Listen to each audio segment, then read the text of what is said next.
Assalamualaikum warahmatullahi wabarakatuh. Di sini kita akan membahas terkait kebijakan gig ekonomi apabila diambil oleh pemerintah.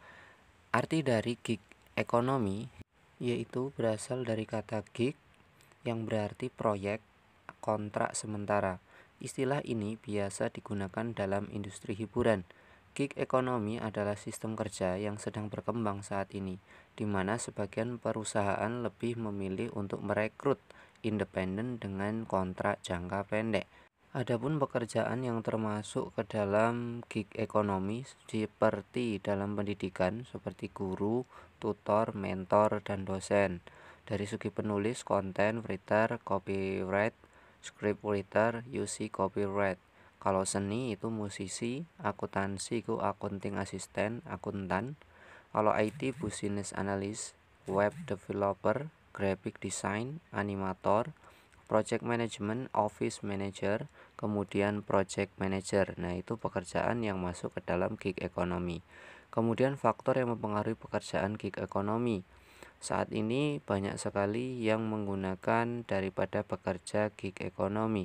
Kita perlu tahu dampak positif daripada kebijakan gig ekonomi apabila diambil oleh pemerintah. Satu, fleksibel, yang dimana kita memiliki waktu yang lebih fleksibel dibandingkan dengan pekerja full time. Pekerja lepas juga dapat bekerja di mana saja dan mengerjakan langsung beberapa proyek sesuai dengan skill yang dimiliki. Nah, bisa mengerjakan beberapa proyek dalam satu waktu. Itu dampak positifnya dari gig ekonomi. Kemudian yang kedua adalah upgrade skill. Ini masih dampak positif ya. Zaman sekarang, anak-anak zaman sekarang itu melihat karir untuk meningkatkan skill dan kemampuan karena ada rasa bosan. Tapi ini tidak cocok kalau untuk beberapa lembaga atau instansi.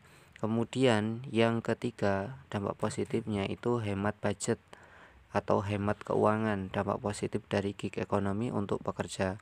Juga bagi perusahaan, dengan lebih memilih untuk merekrut pekerja lepas, perusahaan dapat menghemat budget untuk beberapa aspek seperti biaya akomodasi karyawan. Jadi tidak ada namanya akomodasi karyawan, hingga pengeluaran gaji yang relatif lebih kecil dari pekerja full time. Jadi ada pengurangan dari segi keuangan. Nah, untuk selanjutnya itu adalah dampak negatif dari gig ekonomi, yaitu yang paling pertama itu eksploitasi.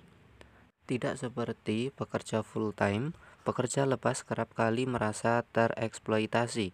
Memang pekerja lepas memiliki waktu yang fleksibel, namun walaupun begitu mereka tidak memiliki jenjang karir yang jelas karena perusahaan lebih memilih untuk merekrut pekerja lepas. Tidak adanya asuransi, hak cuti, dan jaminan pensiun itu yang diperoleh oleh gig ekonomi. Tidak ada perlindungan bagi para pekerja. Ini kan menjadi sebuah eksploitasi. Kemudian dampak negatif yang kedua itu adalah work-life balance. Artinya, saat kita mengerjakan beberapa pekerjaan yang dikerjakan dalam satu waktu, maka kita akan merusak pekerjaan atau maksimalitas daripada pekerjaan kita.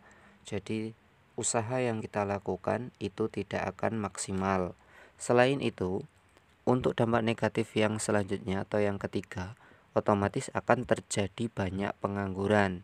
Kenapa? Karena adanya tren gig ekonomi dianggap dapat merusak perekonomian dalam jangka panjang. Bila semakin banyak yang menggunakan sistem ini untuk merekrut pekerja lepas dan pekerja full time, hal ini dapat meningkatkan jumlah pengangguran